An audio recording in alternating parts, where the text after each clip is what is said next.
Welcome to Run With It, BC's only running, fitness and health television program. On today's show, we were in conversation with Amy Kleckner, the events manager of the Woman to Warrior event. Also, we have coverage of the Vancouver Sun Run, plus highlights of the Boston Marathon viewing party, so stay tuned for that. Also, we have a new segment on the show called Train Like a Pro. But first, let's go to our in-studio interview. So, let's run with it.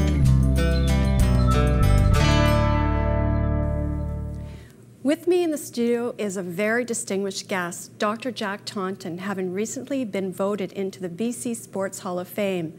Dr. Taunton is an accomplished runner, professor of sports medicine at Alan McGavin Sports Medicine Center, and Fortia's Sport and Health Center co-founder. He co-founded the Lionsgate Roadrunners Running Club, among his many accomplishments that will be felt for generations. Jack, you've been called the father of running. When did you first hear that? Probably from you. For some time. I guess when I finished at Simon Fraser, where I'd been a runner and a football player and a soccer player, I didn't have a home. There was no road running club, and so with a few of the people that I'd been competing with, I said, well, let's start a running club. And that was Lionsgate, as you mentioned. And then from there, we then started to produce events. And so with my mentor then, Ivor Davies, and myself, we started the Vancouver Marathon. And then the club and myself, we'd been running around the seawalls so often.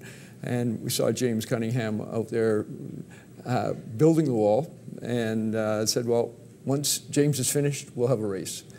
And then my job, everybody had a job. There was only 6 of us at the beginning. And my job and my wife Cheryl's job was to put on the first race of the year. And that became the Lionsgate 8. And that then morphed into the Sun Run. That race, the Lionsgate 8, got bigger and bigger. But I'd been down competing in New Zealand and talked to a friend of mine down there, and he had started with a club run, and I said, Noel, how did you get this from a club run to a race? And at that stage, it was the largest race in the world. It was not a 10K, a 12K, round the bays, 20,000 people. And he said, well, Jack, I went to the newspaper, Auckland Star, bingo. I know what to do when I come back. And so once we came back, we went to the Vancouver Sun. I joined forces with Doug Clement and Diane because they had the Richmond K-Jacks. We needed more people, obviously, to come out of the city. We went to the Parks Board. We went to the Festival Committee to get permission to run on the streets in Vancouver, and the rest is history in terms of running.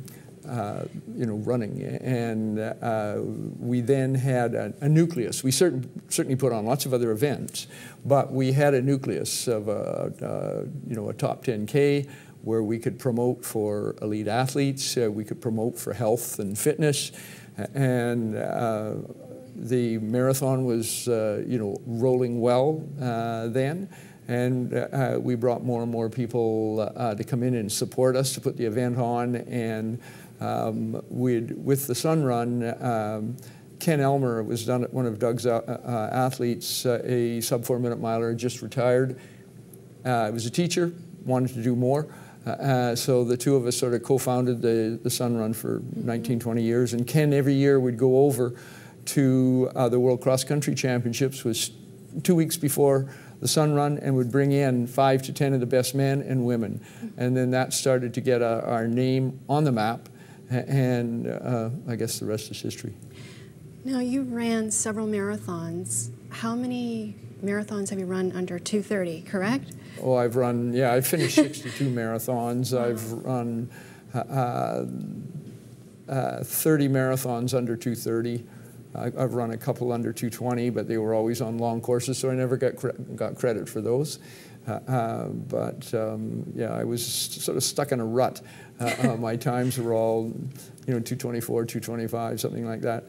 And we had some tremendous runners during that era. As Tom Howard, I think he's still got the course record, coached by Doug. He was a bus driver, had a split shift, and I'd join him, sneak away from medical school, and do 2-hour runs with him, 2.5-hour runs, and Tom ran 2:13, and so we had some tremendous runners then, lots of fun. I ran some ultras, and then now after the Olympics, I was chief medical officer for 2010. That was a 4.5-year gig. Got gray hair out of that. And when I got home and we were live for 100 days, I was home for 9 hours in 100 days. And I told Cheryl that we were going to do something different. We live out at UBC. They don't need any more running races out there. So I went back to another one of my loves, which was road racing, cycling. Cycling. And then we started the UBC Grand Prix of cycling 5 years ago, and continuing to push with that. Mm-hmm. Dr. Taunton, you are an expert in running and studies that you do, and you're a medical doctor. When should a runner know when to quit running? Well, that's a very good question. The part of it will be age, and you will slow from running to jogging or walk run. Others will get specific injuries that just make it impossible, and that's what's happened to me over the last few years. And I was born with a congenital spine defect. My dad had the same thing. When my dad was 50, he had 3 spine surgeries, take the pressure off the spinal cord. I thought I'd beaten it, and but didn't, and ended up in the last. I've had 4 major surgeries. I can't run right now. I'm on Nordic poles, so I have to. I'm walking now. I just had another major surgery in October, and then urgent surgery in December, and so I'm on my Nordic poles, and I walk an hour 20 a day. That's awesome. And you're moving. I'm moving. It's not the same as running. And I'd love to be able to get back, and that's the goal. Once I get a fusion, I got more. My back looks like a mechanical set with more screws and rods. But once I get my surgeon tells me my spine is fused with my screws and rods and what have you, then I'll start speed walking and walk run, and then hopefully start to cycle again. Other individuals, and I was faced with that in 2000. I'd run a very successful half marathon on the Saturday, and on the Sunday out running with a very good friend of mine. I collapsed on a park bench, and I didn't want to admit that I'd had any cardiac issues. There was a family history of it. Again, I thought I'd kind of outrun that from all the running that I'd done, and but later in the week I ended up having to have 4-vessel bypass. Oh my goodness! And that's led us now with that. My master's degree when I was at Simon Fraser, was in the first graduating kinesiology class from SFU with my wife Cheryl. It's been involved with me with all my ventures, and I did my master's degree in cardiac rehabilitation, one of the first cardiac rehab programs, certainly in Western Canada, if not in the country. And I've always had this, this passion and, concern why, with all the running that I had done, no risk factors apart from, family history. Maybe that was enough, but I certainly didn't smoke. I wasn't diabetic. I wasn't overweight. My cholesterol was very, very low.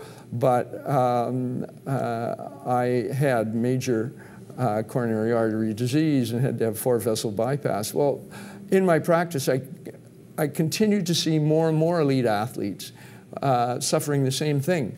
Working with my cardiologist, Saul Israel, the head of cardiology at UBC and VGH.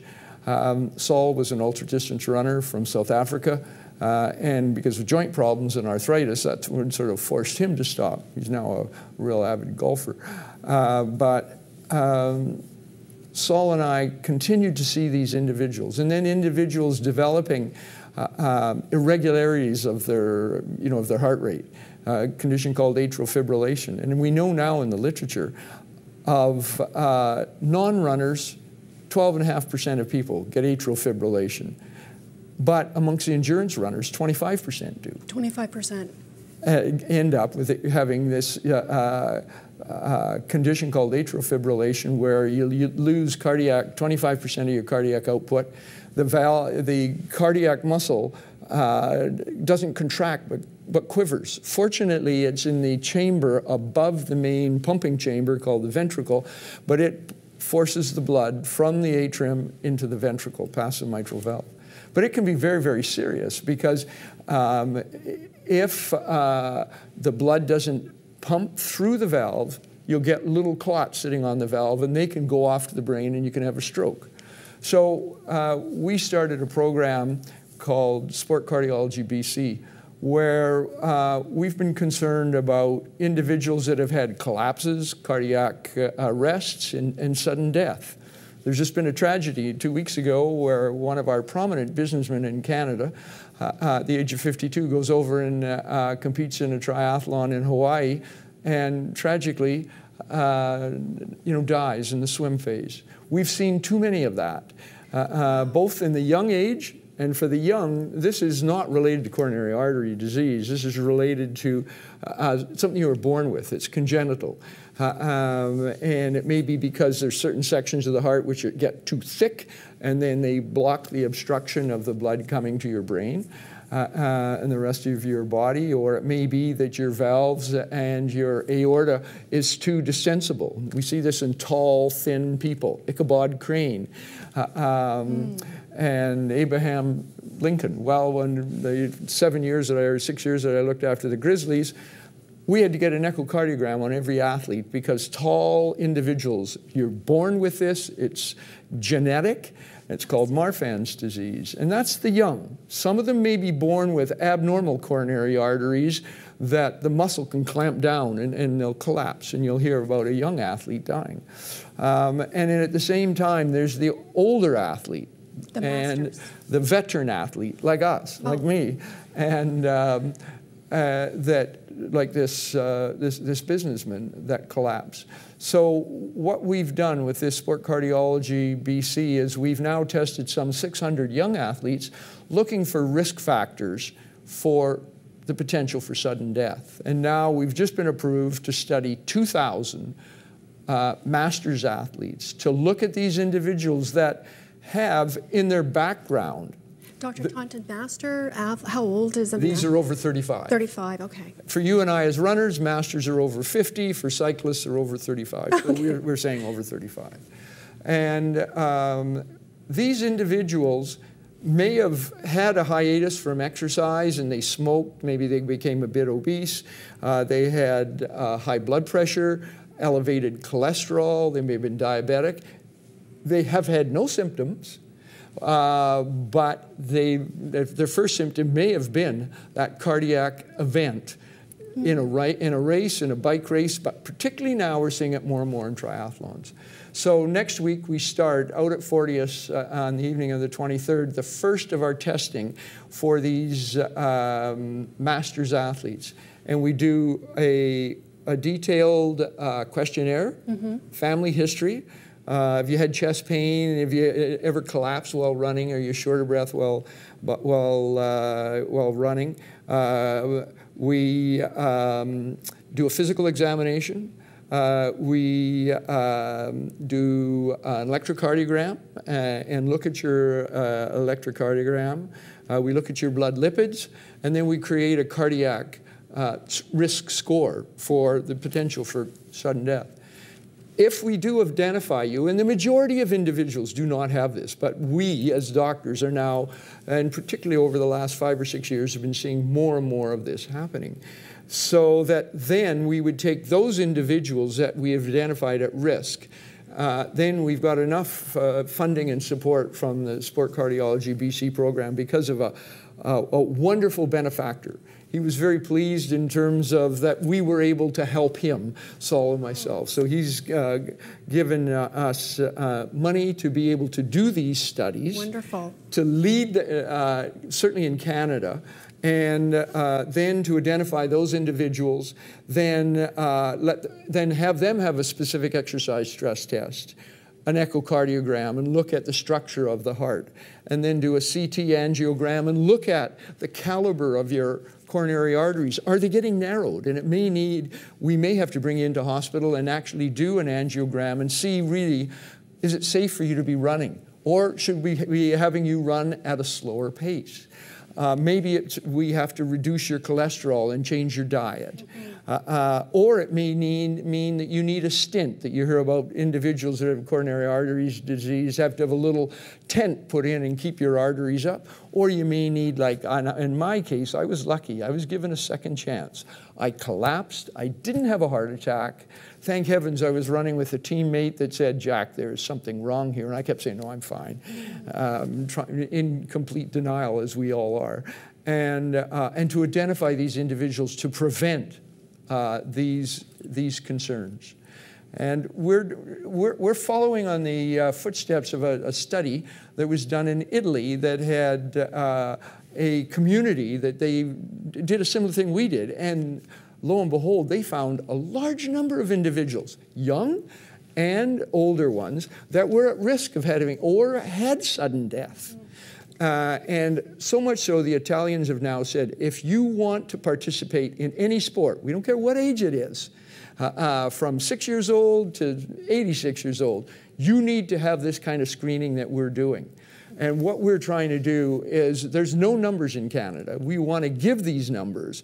So then the sport governing bodies, the Canadian Academy of Sports and Exercise Medicine, the Canadian cardiology groups can say, yes, there is a concern. And certainly from what we have seen testing the young, we have identified individuals that really, if they hadn't been identified, unfortunately could have sudden death. And we will find out over the next 6 months as we test and train these individuals. We now have a great team working with us, cardiologists, cardiac physiologists, and got some wonderful graduate students.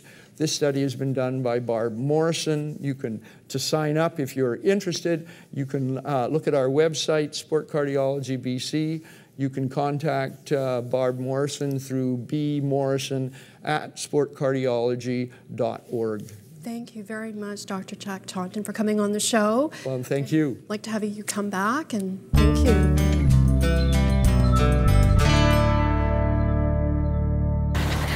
And now, let's go to our Train Like a Pro segment. We were in conversation with Wally Bueno from the BC Lions. Check this out.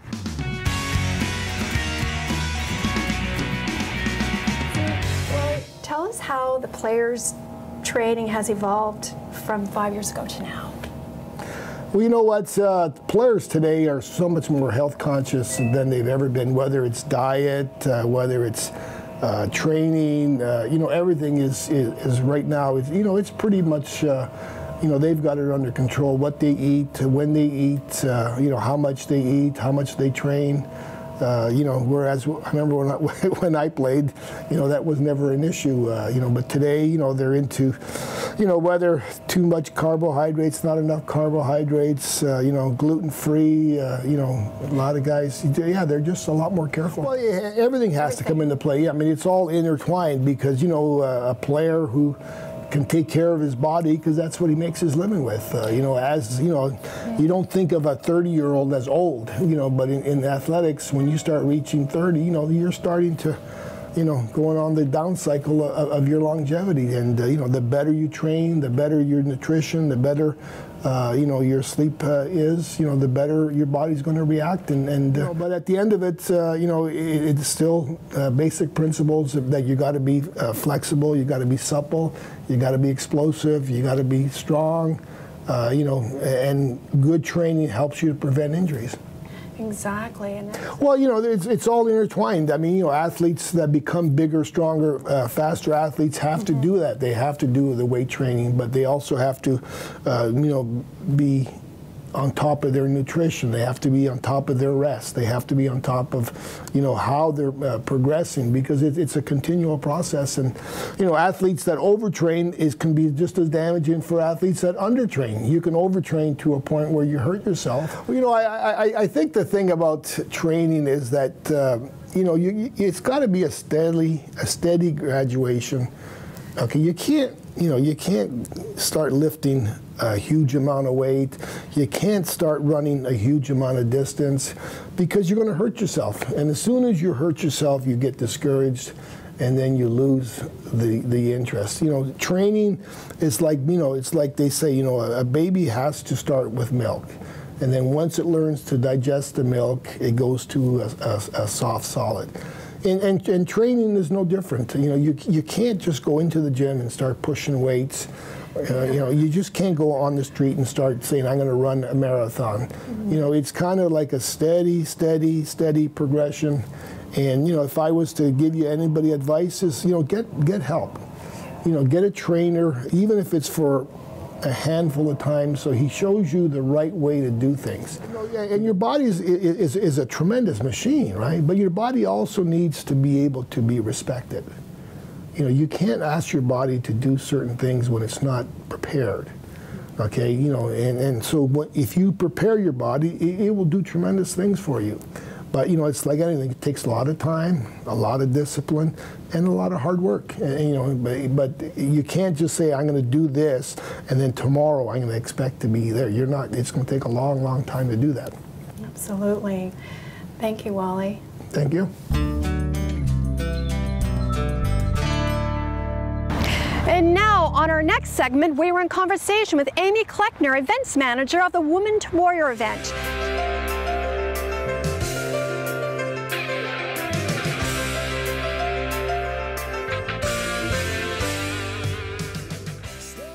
So I'm the event manager for Woman to Warrior, an event presented by Easter Seals BC. Woman to Warrior is a 5-kilometer obstacle challenge race for women of all ages and fitness levels.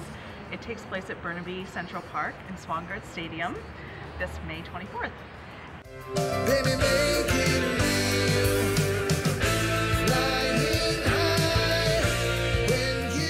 We do have some fun climbing, crawling. We encourage participants to get a little dirty and sometimes wet.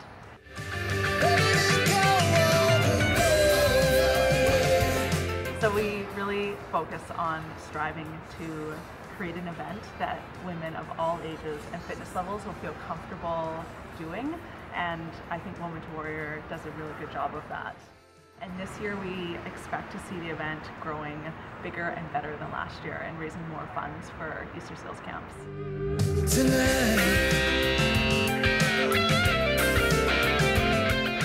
There's a warrior in the heart of every woman. She is strong, determined, and powerful. So we'll see you on May 24th. Smile, it's like a pocket full of gold. Trust me with the secret from your heart and soul.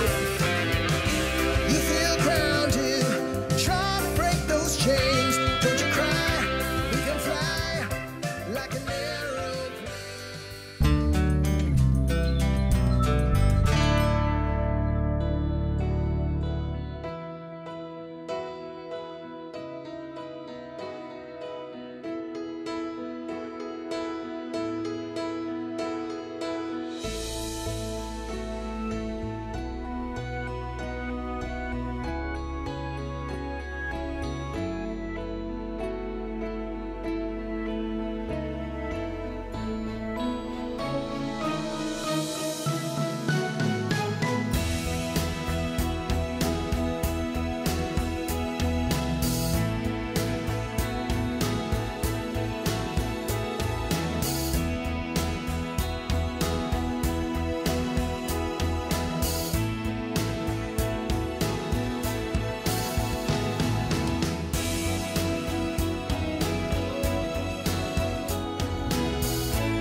I'm Tim James from News 1130, and you're watching Run With It.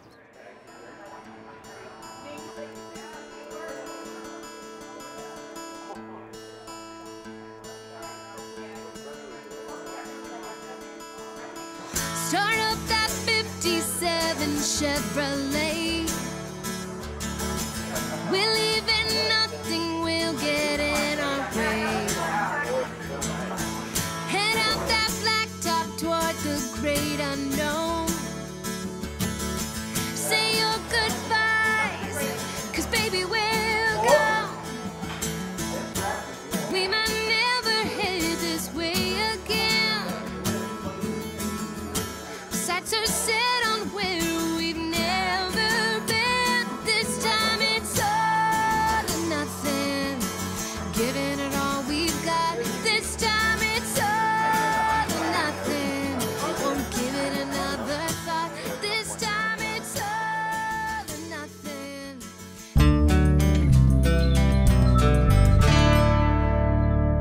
Thanks for watching. If you have a question or comment on today's show, go to our website on the screen.